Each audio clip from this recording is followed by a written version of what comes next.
Encik Muhammad Izzuan bin Encik Muhammad. Nombor matrik saya 058737. So hari ni saya nak untuk subjek ITD 21203 Komputer Etika dan Sosial.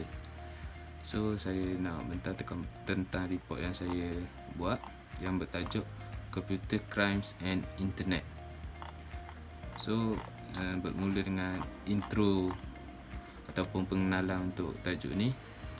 Pada era globalisasi ini, jenayah cyber merupakan jenayah komputer yang baharu. Jenayah cyber ni terdiri pada unsur penipuan, kerosakan atau pengubahsuaian program atau data komputer pencurian. Maklumat penggodaan dan lain-lain. Kemunculan internet menjadi salah satu alat komunikasi terkini yang menjanjikan satu wadah penyebaran maklumat yang memantapkan ilmu dan maklumat. Oleh sebab tiada siapa yang dapat mengawal perjalanan maklumat di dunia cyber ni, so berjuta-juta laman web telah dihidupkan. Bermacam-macam maklumat, sama ada benar atau salah, ideologi, propaganda, tidak kurang juga pornografi disebarkan melalui internet ni. Pada masa yang sama, kebebasan maklumat yang dijanjikan oleh dunia cyber ni, ia akan menimbulkan rasa gerun bagi pihak pentadbir setengah negara selama ini mahu mengongkong kebebasan bersuara, berfikir dan berpendapat penduduk mereka. So dia akan menjejaskan negara jugalah. Okey. So yang pertama ialah pelanggaran hak cipta. Pelanggaran hak cipta ni ialah pelanggaran atau dikenali dengan istilah pembajakan. Adalah penggunaan satu materi yang masih dilindungi hak cipta tanpa seizin pencipta atau pemegang haknya. Dalam hal ini, ia melanggar hak eksklusif tertentu yang diberikan kepada pemegang hak cipta seperti menggandakan mereproduksi hak cipta tu, mendistribusikan, menampilkan ataupun mempamerkan ciptaan atau membuat ciptaan turunan lah. Pemegang hak cipta adalah pencipta, penerbit atau pihak lain yang diberi kepercayaan untuk memegang ciptaan tersebut. So pemegang hak cipta biasanya menggunakan teknologi dan hukum tertentu untuk mencegah dan menghukum pelanggaran hak cipta ni. So contoh saya bagi kes benar dia. Kes yang berlaku antara Apple dan Microsoft. Apple mengumpulkan tuntutan ke atas Microsoft pada tahun 1998 atas paparan visual. Pada masa itu Apple mempunyai kes yang merangkumi 189 paparan visual yang dipertandingkan yang melanggar arahan hak cipta. Selepas tu pada tahun 1989, tahun selepas tu lah, Mahkamah memutuskan bahawa 179 daripada 189 paparan visual tadi yang dipertandingkan tu dilindungi oleh lesen yang ada. Akhirnya tutukan hak cipta diputuskan untuk kepentingan Microsoft pada 24 Ogos 1993. So kita pergi yang kedua pula, iaitu keganasan cyber. Keganasan cyber ni adalah sebuah istilah berkontroversi. Setengah pengarah memilih takrifan yang sangat menghadkan berkaitan dan mengaturkan kedudukan oleh pertubuhan-pertubuhan peganah. Dari serangan gangguan terhadap sistem maklumat untuk tujuan asas melakukan kecemasan dan juga panik. Dengan takrifan menghadkan ini, ia susah untuk mengenalkan apa-apa contoh cyber keganasan ni.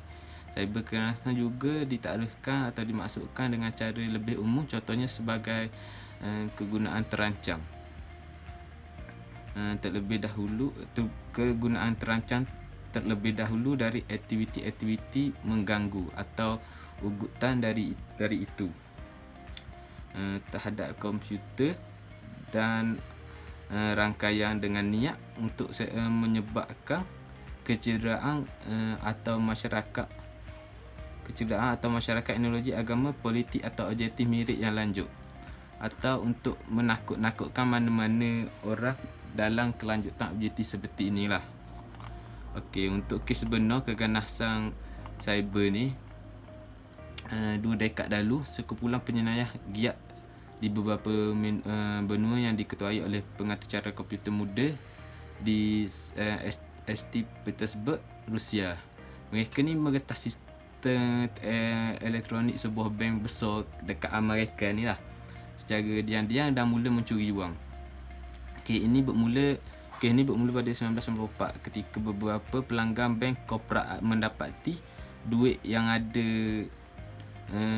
dalam akaun dia sejumlah $400,000 hilang. Hilang lah daripada akaun mereka ni. Pegodam menyasarkan sistem pengurusan tunai institusi yang membolehkan pelanggan korporat memindahkan dana dari akaun mereka sendiri ke bank lain di seluruh dunia ni lah. Jadi pengodam ni dia buat orang korporat ni untuk pindahkan wang dia ke akaun lain lah di negara-negara lain lah gitu. So pada itu pengodam ni dapat akses dengan mengeksploitasi rangkaian telekomunikasi dan menjejaskan ID dan kata laluan pengguna yang sah. So digodam ID dan kata guna tu. Pekerja bank memantau akaun yang membuat pemindahan haram tu. Jadi pekerja bank ni dia memantau akaun yang buat pindahan haram. Contohnya macam pengodam ni, pihak bank memantau pengodam ni, dia pindahkan duit-duit ke dalam bank dia lah. Mereka juga mengenal pasti kira-kira 400 urus niaga haram dari akhir bulan Jun hingga Oktober yang menyebulahkan lebih daripada 10 juta dolar lah. Lebih daripada 10 juta dolar pada akhir bulan Jun hingga Oktober ni. Lokasi sebenar wang dipindahkan di Amerika Syarikat adalah San Francisco. Lokasi sebenar dia adalah di San Francisco. Mereka mengenal pasti pemiliknya sebagai pasangan Rusia yang tinggal di negara itu sebelum ini. So pihak-pihak FBI ataupun penyiasat yang siasat kes ni, dia kena pasti pasangan daripada Rusia yang dulunya menetap di Amerika Syarikat. So ketika si isteri dia datang ke Francisco untuk mengeluarkan dana dari salah satu akaun bank, dia ditangkap oleh FBI. Lepas tu tak lama selepas tu pula laki dia pula, Levin, ditangkap pula. So pada Mac 1995, Levin dibawa ke London dan kemudian diekstradisi kembali ke Amerika Syarikat. Dia mengaku pada Januari 1998, dia pun mengaku dia bersalah lah dalam hal godang ni dan mengambil duit semua daripada akaun korporat di sana lah. Tu yang ketiga, cyber squatting. Cyber squatting ni juga dikenali sebagai dominant squatting. Menurut Undang-Undang Persekutuan Amerika Syarikat yang dikenali sebagai Anti-Cyber Squatting, Consumer Protection adalah mendaftar, memperdagangkan atau menggunakan nama domain internet dengan niat jahat yang bertujuan untuk mendapatkan keuntungan dari muhibah sebuah jenama dagang milik orang lain lah. Macam dia cetak ropok jenama lah, macam gitulah. So cyber creator kemudian menawarkan untuk si cyber creator ni, kemudian ia tawarkan untuk menjual domain tersebut kepada orang ataupun syarikat yang memiliki tanda dagangan yang terkandung dalam nama dengan harga yang meningkat lah. Istilah ni berasal dari jongkok yang merupakan tindakan menduduki tempat atau bangunan yang ditinggalkan atau tidak dihuni yang tidak dimiliki, disewa atau izin pengguna setinggal lah. So dia ada contoh kes yang berlaku lah, kes benar yang berlaku. Dua rakan Astoria ni, Fortius dan juga Ala Gokulun, menjangkakan bahawa aplikasi TikTok yang TikTok yang orang kata yang glamour sekarang ni, aplikasi yang glamour sekarang ni, aplikasi TikTok yang glamour sekarang ni akan menjadi jenama yang popular lah. Masa tu dua rakan Asteria ni dia jangka TikTok ni akan jadi famous kat lagi. So mereka membeli tiktok.com dengan harga $2,000 sejurus pelancaran TikTok. So Bytenet, syarikat induk TikTok ni, dia tawarkan $145,000 kepada dua orang rakan Asteria ni untuk membeli domain tersebut. Namun pasangan dia ni memutuskan untuk mempertahankan domain dan memulakan bisnes follow group, di mana mereka menawarkan perkhidmatan follow for follow. Mereka juga bantu orang untuk meningkatkan pengikut mereka dengan mengenakan bayaran. Setelah percubaan rundingan yang gagal, Bytenet ni dia gagal untuk runding dengan tiktok.com pada bulan Ogos 2020. Laporan keputusan Bytenet mengajukan kes cyber squatting ni terhadap tiktok.com pada bulan Ogos 2020. So dia nak beli lepas tu dia nak beli mula, Bytenet ni nak beli mula tiktok.com ni dengan dua rakan Asteria ni, lepas tu tak boleh, dia tak mampu jual. Lepas tu Bytenet ni ia ajukan kes cyber squatting terhadap tiktok.com pada Ogos 2020. Laporan keputusan panel pentadbiran WIPO menunjukkan bahawa pada bulan September 2020, syarikat itu mengemukakan aduan yang telah diubah untuk memasukkan juga domain seperti groundtiktok.com, tiktokchat.com, tiktokexplorer.com dan juga tiktokplan.com. So pada Januari 2021, 13 hari bulan, panel memerintahkan pasangan rakan dua Asteria ni untuk memindahkan kelima-lima domain yang dimasukkan kepada pengadu. So maknanya sini Bytenet menang lah untuk kes ni. Okey, so kita pergi yang keempat, iaitu pencurian identiti. Untuk pencurian identiti ni ialah kecurian dari pelbagai pihak dan syarikat bersama individu kenalan difahamkan sebagai pengguna identiti seorang. Misalnya nama persendirian, nombor pengenalan atau akaun keselamatan, bertujuan untuk mendapatkan keuntungan wang atau nama sebagai individu tersebut. Ia barangkali menyebabkan mangsa tersebut berada dalam keadaan kerugian, bahkan juga menerima kesan yang ketara, terutamanya jika masa dipertanggungjawabkan atas tindakan yang dilakukan. Pesalah laku berikutan pencurian tersebut lah. So dia akan disalahkan lah untuk salah laku tersebut. Istilah pencurian identiti dibuat pada 1967.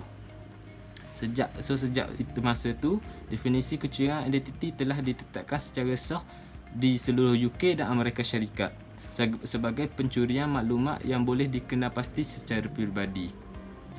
Itu kes sebenar untuk pencurian identiti ni dah. Dia ada dua kes, saya beri contoh. Yang pertama, Bari Nasir mencuri maklumat dari pekerja. Setelah melamar pekerja pada tahun 1997, Bari Nasir ni menggunakan maklumat yang diberikan untuk mencuri identiti Linda Foley. So Bari Nasir ni nak curi maklumat daripada Linda Foley, mengumpulkan sejumlah besar hutang kad kredit dan memaksa Foley untuk melompat melalui jalan raya ketika memohon kad kredit dan pinjaman. Pencurian Foley menunjukkan betapa pentingnya menjaga keselamatan nombor sosial anda lah. So yang kedua, identiti Gabriel Jimenez dicuri, dan di mana setelah menerima surat pada tahun 1994 bahawa cukai anaknya yang berusia 12 tahun telah difailkan, Jerry Mead mendapati bahawa pendatang tanpa izin mencuri identiti anaknya Gabriel Jimenez ni tadi. Nombor keselamatan sosialnya telah dicuri. Hingga hari ini dia masih menghadapi masalah pencurian dan juga kini berharap dapat nombor keselamatan sosial yang baru untuk menyelesaikan masalah ni lah. So sampai hari ni kes ni tak selesai-selesai.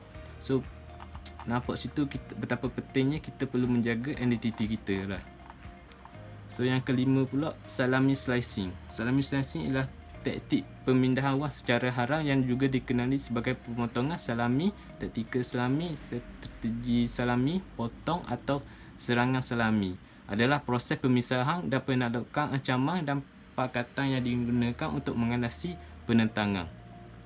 Taktik salami kemungkinan besar juga berjaya apabila pelaku menyembunyikan motif jangka panjang mereka yang sebenarnya dan menjaga sikap kerjasama dan tolong-menolong ketika melakukan penindasan secara beransur. So, seringkali salami seleksi ni dia akan buat dia orang kata slow seleksi dia boleh buat potongan satu-satu gitu, dia slow lah. Okay, sebenarnya saya akan bagi dua contoh. Pada tahun 2008, seorang lelaki ditangkap kerana membuat 58,000 akaun dengan curang yang digunakan untuk mengumpulkan wang melalui deposit pengesahan dari firma broker dalam talian beberapa sen pada masa itulah. Pada satu masa dia buat 58,000 akaun ni dalam satu masa untuk mengumpulkan wang deposit pengesahan daripada firma. So, contoh yang kedua, pada tahun 1996, seorang anggota perkhidmatan kotak tambang Edmonton didapati bersalah mencuri dari agensi transit bandar dengan mencuri duit shilling dari kotak surat. So, selama 13 tahun, dia melarikan diri dengan 37 tan shilling dengan nilai nominal hampir CDN 2.4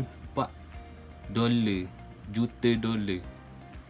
So, setelah menggunakan magnet untuk mengangkat duit shilling itu satu demi satu dari kotak tambang, dia dijatuhi hukuman penjara 4 tahun dan layak dibebaskan setelah 18 bulan. So, maknanya nampak sini dia buat secara halus. Sikit-sikit, lama-lama jadi bukit banyak jadi. So, itulah untuk kelima-limanya. So, kesimpulannya ni saya nak cover di sini. Untuk jenayah cyber ni, kesimpulannya jenayah cyber juga merupakan perkara yang perlu diambil berat oleh kita semua lah, agar tidak terjerumus dengan jenayah ni. Berdasarkan daripada perbincangan tadi juga kita bincang semua tu, undang-undang cyber tidak seharusnya kita harapkan untuk melindungi kita daripada ancaman jenayah komputer. Dalam dunia tanpa sepadan, serangan berkemungkinan boleh dilakukan oleh orang beribu-ribu batu jauhnya maupun dari kalangan orang berhampiran kita. So, jenayah cyber ni tak kira mu jauh ke dia duduk jauh ke dia duduk dekat ke, mungkin boleh untuk buat jenayah cyber ni. Oleh itu, setiap individu perlu memainkan peranan untuk membantah jenayah cyber ni semakin berluasa pada era ni lah. So, kita kena berjaga-jaga lah, walaupun dia duduk jauh ataupun dia duduk dekat, kawan kita sendiri pun mungkin boleh untuk melakukan jenayah cyber ni. So, sampai situ saja pembentangan saya. Sekian, terima kasih.